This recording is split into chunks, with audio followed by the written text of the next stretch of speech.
Beaucoup des membres de la Chambre de commerce Kamouraska-Lillet.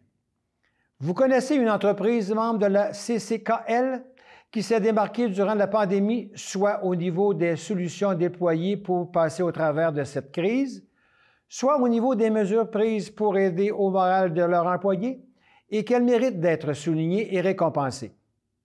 Nous sommes à la recherche de 4 entreprises, membres ou solopreneurs, membres, et une personnalité de l'année. Peu importe le secteur. Telle était l'offre sur le site de la Chambre de commerce Kamouraska-Lillet. Le 28 janvier dernier se tenait cette belle soirée. Écoutons Mme Nancy Dubé, directrice générale, nous dévoiler le résultat. Alors, je suis en présence de Nancy Dubé de la Chambre de commerce de Kamouraska-Lillet. Nous sommes ici ensemble parce qu'on va faire un petit retour sur le 28 janvier qui a eu une soirée prix reconnaissance. Est-ce que tu peux me donner un petit peu de détails comment s'est passée la soirée? Absolument. En fait, c'était la 24e édition de notre soirée vin et fromage, le 28 janvier dernier, comme tu le disais. Et on a décidé d'intégrer une portion spéciale qui s'appelle les prix reconnaissance présentés par la CCKL pour récompenser nos entreprises membres qui se sont démarquées durant la pandémie. On trouvait que c'était un moment idéal. On est souvent 150-200 personnes dans cet événement-là. Alors, c'était un beau moment de se retrouver, de réseauter, mais aussi de récompenser nos entreprises membres.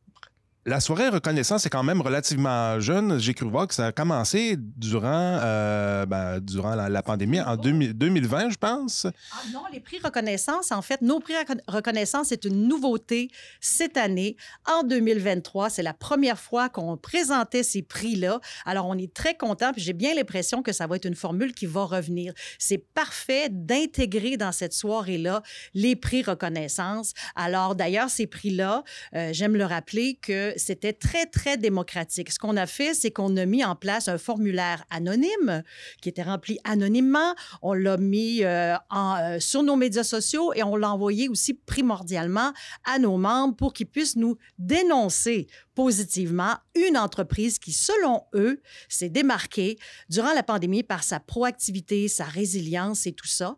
Alors, c'était très démocratique. Alors, on a recueilli ces candidatures-là. C'est un formulaire d'environ 4-5 questions, très court, mais avec des détails importants qui nous ont permis de faire le choix. Et il y a 5 entreprises qui sont ressorties de ça, de tous les secteurs, et on les a récompensées, justement, samedi le 28 janvier. Et la soirée prix reconnaissance, ça a été, à ce que j'ai cru comprendre, un hit. Est-ce qu'il a fallu que vous refusiez des personnes pour les tables? Bien, c'est sûr que rendu quelques jours avant, à cause de la nourriture, de l'achat des vins, l'achat des fromages, on doit dire non. Mais ça nous fait mal au cœur tout le temps parce que c'est une activité de financement. Il faut savoir que les chambres de commerce n'ont aucune subvention. Alors, on fonctionne avec nos frais d'adhésion, avec nos partenaires annuels qui sont très importants et nos activités comme ça qui deviennent des activités de financement. Alors, il y a eu 150 personnes. On est très contents parce que des fois, après la pandémie, on se demande, mon Dieu, est-ce que les gens vont sortir un samedi soir en hiver, il fait frette, mais non, finalement, les gens nous ont dit, on est là pour vous. Puis, ça a été une soirée vraiment super. Je ne sais pas si tu voudrais qu'on saute tout de suite à nos nominés, ceux qui ont gagné les prix cette soirée-là. Alors, on avait 5 catégories. La première catégorie qui était présentée, c'était la catégorie communautaire. Les gens savent que la violence conjugale a augmenté en flèche durant la pandémie. Alors, le Havre des femmes s'est démarqué et a remporté cette catégorie-là, ce prix-là, pour avoir déployé des stratégies pour essayer d'aller rejoindre les femmes, surtout dans leur milieu, par les médias sociaux, par toutes sortes de stratégies. Ensuite, il y avait la catégorie service. Alors, c'est le Cégep de la Pocatière qui a remporté ce prix-là parce que c'était toute une gestion quand tout a fermé en mars 2020. Alors, eux avaient des étudiants un peu partout, avaient le centre sportif, ont dû donner la nourriture à des organismes, ont dû assurer le retour au Canada de leurs étudiants et membres du personnel qui étaient à l'étranger, accompagner les étudiants internationaux qui ont souhaité quitter le Canada et assurer la sécurité de ceux de ceux qui sont restés au Québec.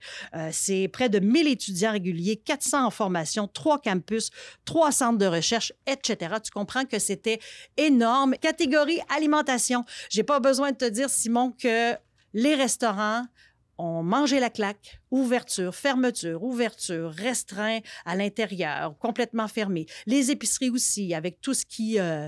avec toutes les consignes qui étaient imposées. Alors, dans la catégorie alimentation, celui qui est ressorti et qui a été proposé plusieurs fois, je dois le dire, dans les candidatures, c'est le bureau Grill et Bar. Le bureau qui a, malgré la pandémie, malgré que c'était fermé, ont décidé de faire de grosses rénovations à l'intérieur, agrandir la terrasse. Alors, malgré l'incertitude, ils ont foncé, ils ont même pris le virage électronique pour installer une plateforme pour que les gens puissent commander en ligne. Alors, pour toutes ces raisons-là, et bien d'autres, c'est le bureau Grill et Bar qui a remporté dans la catégorie alimentation. Ensuite, il en reste deux dernières. La catégorie saisir l'opportunité en temps de pandémie. Alors, ça a été remis à Nova Biomatic qui, eux, ont saisi l'opportunité quand le gouvernement a demandé à avoir rapidement des capteurs de CO2 dans les écoles afin de prévenir la transmission de la COVID. Donc, eux ont pris cette demande-là au bon, ont pris la balle au bon, se sont installés, ont collaboré avec des entreprises de la région comme Graphi 222, comme Technologie Lanka, comme QVP à Saint-Jean-Port-Joli. Alors, une belle collaboration du milieu pour arriver à temps pour livrer la marchandise. Et le dernier, et non le moindre, dans le secteur manufacturier, on a remis le prix aux industries Amisco. Eux ont axé énormément leur travail sur le support aux employés. Alors, par exemple, il y avait une cellule de crise pour aider tous les employés avec, tu sais, tous les dédales de l'assurance emploi, la PCU. Il y a aussi des communications qui se sont faites régulièrement pour informer les employés de la situation, de l'évolution de la situation. Il y a même eu des vidéos qui ont été tournées en arabe pour être capables d'informer aussi leurs employés étrangers qui étaient sur place. Ils ont aussi aidé Humano-Médical à faire des lits d'hôpitaux. Industrie Amisco n'a pas vraiment ça dans son catalogue et c'est organisé pour être capable de produire ce produit-là. Alors, c'est pas rien. Alors, quelques semaines, ils ont mis tout ça en place. Et je voudrais pas oublier non plus, en terminant, excuse-moi, les partenaires de présentation de ces beaux prix-là. Alors, la catégorie communautaire était présentée par M. Mathieu Rivet, le député, notre nouveau député de la Côte-du-Sud. La catégorie service était présentée par Hydro-Québec. La catégorie alimentation par Extraformation, un collaborateur, un partenaire aussi de toujours, saisir l'opportunité en temps de pandémie par Desjardins Entreprises et la catégorie manufacturier par le Centre d'aide aux entreprises Montmagny-Lillet. Alors voilà pour nos beaux gagnants. On est très fiers d'eux. On est fiers qu'ils soient membres aussi. C'est important pour nous de le souligner et on l'a fait de belle façon durant notre soirée vin et fromage.